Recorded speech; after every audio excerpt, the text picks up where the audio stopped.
Karimnagar corporation మాకు అప్పచెప్పండి. Karimnagar corporation మొత్తం 24 గంటల నీటి సరఫరా ఇప్పించే బాధ్యత ఇలా మేము తీసుకుంటాం.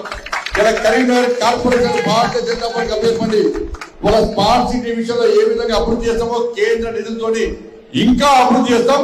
గల్లీ గల్లీలో ఉన్న సమస్యలు కూడా పరిష్కరించడానికి భారతీయ జనతా పార్టీ కేంద్రం పైసలు ఇస్తేనే అభివృద్ధి చేస్తుంది. కాబట్టి కేంద్రంలో నరేంద్ర మోడీ గారి ప్రభుత్వం ఉంది కాబట్టి ఇక్కడ కరీంనగర్ కార్పొరేషన్ లో భారతీయ జనతా పార్టీ జెండా ఎగరేస్తే పైసలు నేరుగా వస్తాయి. లేకుంటే ఇంతకుముందు సునీల్ రావు గారు చెప్పినట్టు ఇచ్చే పైసలు మనము దొబ్బిపోయేది మాత్రం బీఆర్ఎస్ దొబ్బారు, ఇప్పుడు కాంగ్రెస్ వాళ్ళు దొబ్బిపోతారు. కాబట్టి ఇచ్చేటువంటి అధికారం ఇస్తే నీతి నిజాయితీగా నిబద్ధతతో అభివృద్ధి జరుగుతుంది. కాబట్టి అందరూ ఆలోచించండి, మేధావి వర్గం కూడా ఆలోచించాలి, కరీంనగర్ యువత ఆలోచించాలి. కరీంనగర్ కార్పొరేషన్ లో రంగురంగుల జెండా ఎగరన్నా, కాషాయపు జెండా ఎగరన్నా కరీంనగర్ యువత ఆలోచించాలి. ఎట్టి పరిస్థితుల్లో ఎప్పుడు